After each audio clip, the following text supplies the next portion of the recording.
how to turn on theft detection lock on Samsung Galaxy S26 Ultra. So let's start the video. First of all, go to app library. Now here, so click on settings app.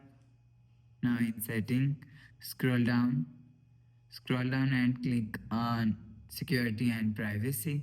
So after click on security and privacy, so click on lost device protection. So after click on lost device protection, you will see theft protection is here. So click on theft protection. So if you want to turn on theft detection lock, so you will see theft detection lock is here. So if you want to turn on, so turn on this button. So after turn on this button, you will see theft detection lock is turned on. So after turn on this button, go back to home screen, refresh phone. So that's how you can turn on theft detection lock on Samsung Galaxy S26 Ultra. So if you like the video, please subscribe. Thanks for watching.